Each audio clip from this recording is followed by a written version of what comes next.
There's really no better time to build an Ice Planet set than in the middle of a snowstorm, or in my case, middle of an ice storm. So it should be fun.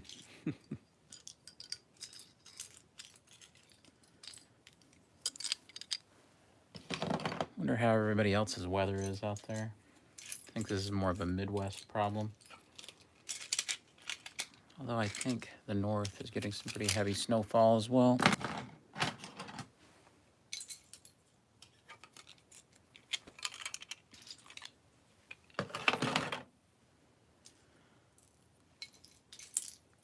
This is the most boring part of any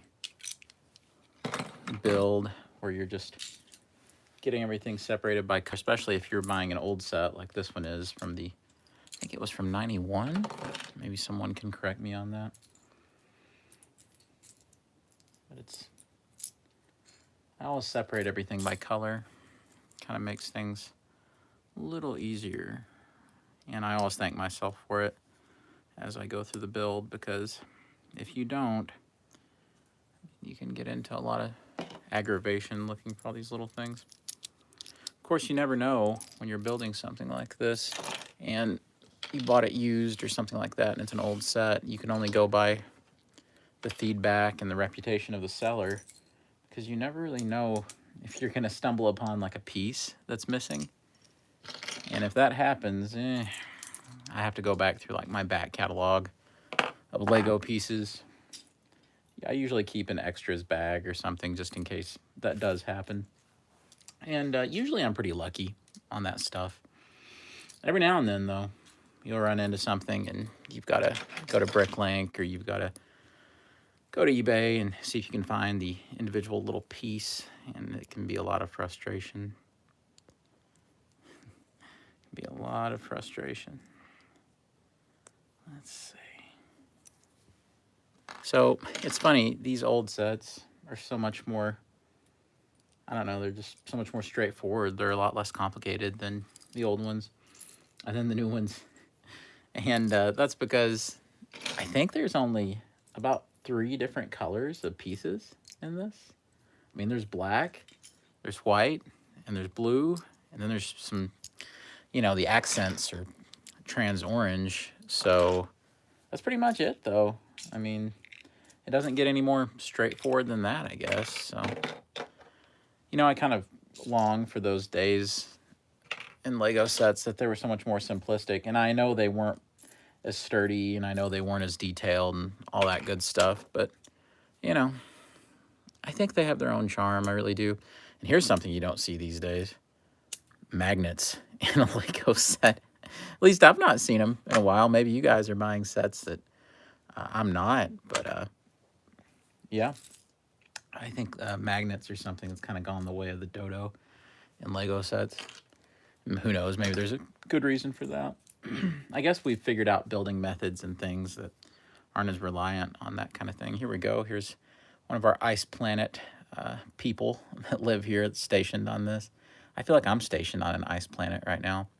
A lot of people do give Lego some credit for there kind of being more personality in these minifigs than there was before this time. And I agree. You look at those old minifigs, from the late 80s and very early 90s, and they just had a little smiley face, kind of like what Benny has in the Lego movie, where he's just your basic spaceman and he's just got the little smiley. Well, Emmett, for that matter, same deal. But yeah, this is kind of that time in Lego's history as a company where they've got, actual prints that are, mustaches and facial expressions and all of that. I think it's fun to kind of look at the evolution as a brand here. We'll start building in just a moment. I've almost got every single thing sorted by color, and it just, prevents the video from being, I know it's a live stream, so it's a little different, but it does prevent it from just being me sorting through a bag the entire time, which, nobody wants to see that. So maybe this will make it a little more tolerable, perhaps. I can hear the ice hitting my windows right now. So here's hoping the power stays on, so the router stays on, so the live stream stays on. So now I've got a bunch of different little trans orange pieces. Now, it's funny, I was talking to Brandon about this the other day, but this Lego theme in the very early 90s, when I would have been like 3 or 4 years old, it's funny, I saw it and become instantly fascinated by it, and I couldn't figure out why I loved it so much just all of a sudden without thinking that, okay, I don't really have any kind of prior connection to this. I feel like I'm just learning about this. And I'm pretty sure that after going back and looking at some of the commercials and things, there's a reason I instantly loved this.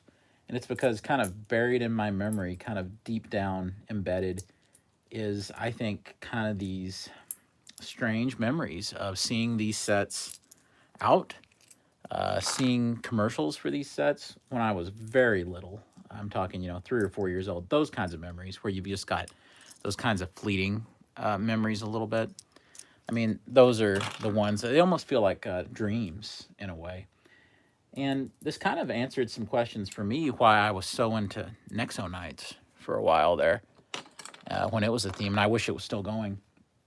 But they used this same kind of basis, this same kind of color scheme, this trans orange, blue, white used for the main heroes, or some of the main heroes, I guess Clay. But it all made sense after that because I realized I did have these kind of buried memories of seeing this theme and being one of the first Lego themes I can remember seeing. Other than that, early Lego memories boils down to constantly seeing the commercial for the variation of the castle that had the little trap door that the glow-in-the-dark skeleton would fall into. And I'm not as well versed in Lego castles, so I'm not even 100% sure exactly which set it was, but I remember I was fascinated. And the minifigure skeleton somehow scared me. And I guess because it was glow in the dark, I don't know. It glowed green. Maybe I thought that was weird that it was a green skeleton.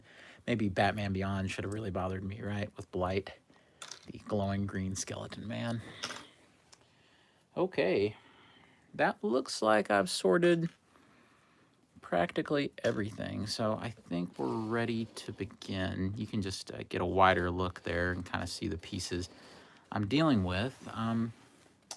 The seller I bought this from actually still had the manual, which is a big deal in my opinion. And it was in fantastic condition. I mean, for this to be as old as it is, I guess we'll start the live stream out by doing a little bit of a flip through the book, I guess. I just don't want to be too rough with it, too cavalier with it, because, I mean, you can see this is fantastic condition for this to be 30 years old, almost as, old as I am. So I'll just see if we have any interesting bits in here. It does look like, let's see if we have any advertisements or anything. I really like the way that the logo looks. This comes from a time in history when logos, I guess, were still kind of not completely digital. So they almost look more like paintings. And, I just love that, the way the Ice Planet logo looks. It's funny that they gave it a date. Does this happen the year after 2001: A Space Odyssey? Maybe it's in the same fictional universe. That's what we're going to say. I'm sure that's not accurate, but that's what we're going to say. We get a list of the minifigs. And this was at a time when it wasn't CGI, but you have, actual illustrations here. And so you can see the personality. This guy, even though he has some hair there, it does have the basic Lego face. But the personality here with the others are just so much more interesting. And just the outfits of the people who live and work on the Ice Planet are so much more interesting to me than what Lego had done up to that point. Of course, the space theme is consistently interesting to me. And I think that's where they were really doing their most innovation and having their most fun. Things like Blacktron and Mtron and Space Police. I think that's really what got me interested in looking back at some of these sets. Here we have more of the basic guy, and looks like he's got a lighter version of my hair. So there we go. But I really love that print there. Look at this, how funny this looks. This was you know, I just love that the hair is just printed on there, so you don't interfere with the helmet, yet it looks like his hair has been, like, crammed in there, so that's cool. I also like the tubes on the outfit there. Isn't that cool? It almost looks like he's, wearing one of the, A-Wing pilot outfits from Return of the Jedi. That's always fun. Here's one of the big trans orange shell pieces that's a part of, like, the base, and I think that's really cool. You know, it's funny, this is in really good shape, but am I the only one who has, I don't know, kind of a fondness when you get this stuff and there's like a couple little scuffs, like in one or two spots? I don't know. It's just, it it could be the Lego movie, kind of, you know, subliminally kind of playing tricks on me with that one, because they were, I think, very clever in putting all those little scuffs and things on the CGI models. Here we have maybe the only woman on Ice Planet. Here we go. She laid the lipstick on so heavy that day, and she's wearing hoop earrings too. So good for her. You go, girl. Living out in the Arctic, making it happen. There's no reason to let yourself go, right? Gotta get up every day and just, you know, be one of the big dogs. All right, let's get right down to it. Here's the other shell piece. I'll just lay it back here. And then we also have a couple of large pieces. I think I laid it down right over here. Yeah. Have one of the big white plate pieces for this. And here we go. Giant white Lego plate. And you know, this is, to be 30 years old, it's really in fine shape. It really is. And the white is actually pretty decent on this. You can see the back there. And this is not as durable as modern Lego base plates. You can see it's not exactly straight. It's a little warped. So just being careful with this. Which brings us to kind of the elephant in the room. And with Lego, when you say that phrase, it could literally mean an elephant. But what I mean is this giant base piece. And these are so interesting to me. I didn't even know that this was much of a thing for Lego sets until a few years ago. Had a friend of mine, and he knows who he is. And he kept some of his old Lego sets and kept them around in like a box. And we were looking at him for fun one day, and he was talking about his childhood memories of the thing. And it was the castle from like 2000. He's a little younger than me, so for him, that was a childhood Lego set. And it had that huge green piece. I don't know if you guys know what I'm talking about, but it's like, you know, it's like a mountain that the castle like rests on.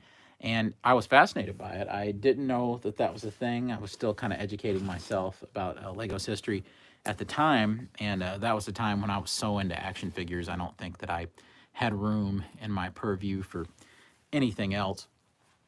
So I did not know that was ever a thing.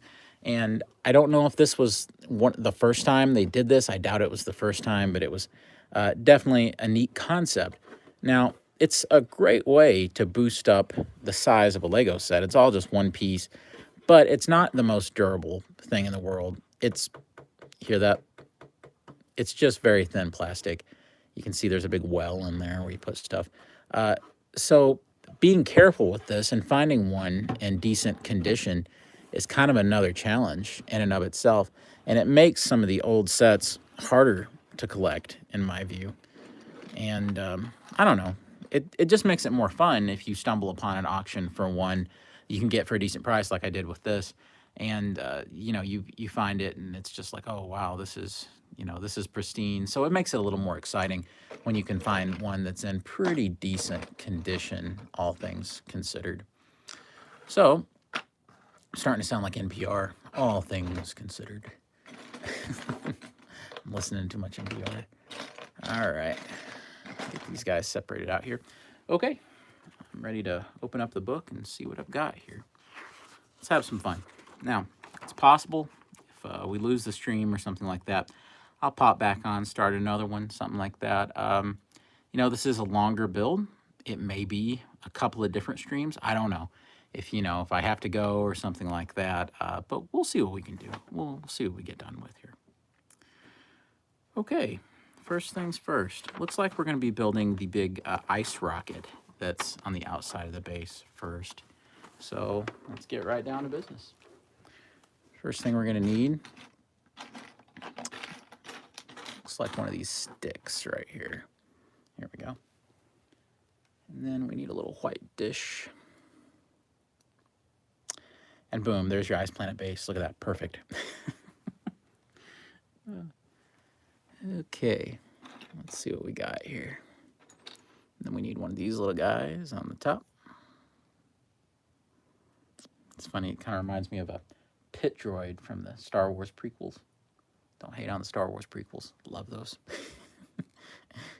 Now, the only one that I'll be like, okay, yeah, not such a great movie. Yeah, Attack of the Clones, maybe not the greatest movie, but even that has a lot of redeeming qualities.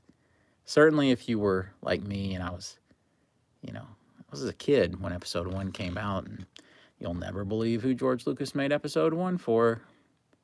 That's right. Adult fanboys who could complain about it online. No, he made it for this fanboy. Only kids who were there could probably truly understand. And, it's funny looking back. I have no idea how I got to talking about the Star Wars prequels, but here we are. But looking back, it's one of those things where it's like, okay, as an adult fan, like, I get it now more than I did when I was a kid. I remember when I was a kid, I was clueless why anybody would hate those movies. But as an adult, I look at those original films and I'm like, okay, if I'd had this for, 20 some odd years, and then all of a sudden they're like, okay, midichlorians, I guess I can see where that might have been a little insulting. Certainly, maybe not insulting being the right word, but maybe cause a little bit of cognitive dissonance, a little bit of whiplash there. And what's funny is you've got fanboys, and and I use that term lovingly. It does happen to be the name of my channel. You've got fanboys who are fighting right now saying, well, why on earth didn't Disney let George Lucas do what he wanted to with those Star Wars sequels? And to that, I say, well, did you guys happen to look at the reaction the last time he did what he wanted to do? Because, make no mistake, the prequels, in my opinion, are probably the biggest budgeted, widest released independent films ever made. And I know that sounds funny, but I do think it's actually true that they're independent movies where he just did basically whatever he wanted to do. And when that happened, it didn't go down very well with a lot of people. And sure enough, the suspicions about that were confirmed, that he was planning something similar, another similar shakeup and stylistic kind of gut punch for his version of the sequels. And he was going to take the Force into a microbial direction, according to what was leaked, to where it's like there's like a miniature world of the Force, and it's all about microbes and all this. He was basically going to take midichlorians and take that to more of I would almost consider it a scientific, kind of like a spiritual science level. And people probably would have hated it. So people can say all that they want to about, oh, I hate these sequels, but oh, if George Lucas had got to do his version, I would have loved it. Nah, I'm not sure if you would have or not. However, I would have, because I'm the guy who's up for the weird stuff with Star Wars. I really am. I'm that guy. If you want to come up with something strange, George, then just let me know. I'll watch it. I'll be at the theater. I'll be more than happy to support your foolishness. Now, it's funny, I'm such a purist when it comes to Star Wars, yet I do find some enjoyment in those Disney films. I think The Force Awakens isn't a very creative movie, but that's pretty much it. Hey, Wyatt. How are you doing, buddy? But it's not a very creative film, but it's, I think it's well executed. I think it's pretty fun. Let's see. There we go. Starting to look like a rocket, right? Boom. Okay. I'll be right back. But it's certainly, I think The Force Awakens is I think it's an interesting movie. I think there's some really good ideas in The Force Awakens, but I wouldn't call it a very original film. I mean, it's obviously a retread of A New Hope, and that's okay because it's very well executed. Very well executed. And it's funny because I think that with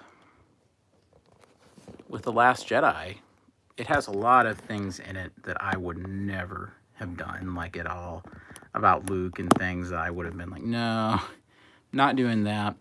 But Rian Johnson is a great director, and there's some, pretty rough ideas in the movie, but I'd be lying if I said that wasn't at least very memorable, because I think it is very memorable. And I know that doesn't necessarily translate to a good movie. And I know that it's probably it's definitely the most divisive of all of them. And I think it earns that too. I don't think that's by accident. I actually think the movie intentionally wants to upset you. And, if that's what Rian Johnson wanted, that's certainly what he gave us. But I regret the kind of schism that it caused within the community. I regret, I don't know. If it were me and I were Rian Johnson, I couldn't feel, because I get the sense that he is giddy about having done this. I get the sense that he's kind of happy that he's caused people to get angry about the movie, almost as if that were the purpose. And I don't know. I couldn't be happy about that if I were an artist. I think that, the point of that kind of thing is to bring happiness and kind of escapism. So I would be very careful if I were him to constantly be like, haha, I don't care. I made exactly the Star Wars movie I wanted to. It's not really a good way to look at things, I don't think. So I do like it as a movie. I think it has some great ideas in it. And honestly, at the end of the day, for as funny as this is to say, and people will think I'm a crazy person for saying it, I guess, but really The Last Jedi will definitely be the most memorable, for better or worse, out of all of these sequel films. I mean, there's absolutely no mistake about that. People will, if nothing else, remember The Last Jedi, and it's going to be something that will continually, I think, be a sticking point. It'll continually be a discussion point for people for years. And, if any filmmaker's goal when they're making a movie is to make it to where anybody, will remember it when they're gone, then Rian Johnson certainly succeeded in that, even if maybe it wasn't for the right reasons. So, however, I do think that there is probably a lot of credence to the idea that Disney is getting ready to do away with many of the ideas that were in the movie. And a lot of the sequel ideas are probably going to go away. I do think that we will see some kind of version of that. And, maybe I'm crazy, but I don't think I am. I do believe that we're going to see some sort, even if it's very small, even if it's not the kind of retcon that people think, I do think that we are going to see something that sort of suggests, it doesn't insist, but maybe just suggests that those movies aren't the integral canon that they were promoted as. Now, I'm still, though, I'm not 100% convinced, like some of these guys like Doomcock and things like that are so positive that Disney's just going to wipe these out.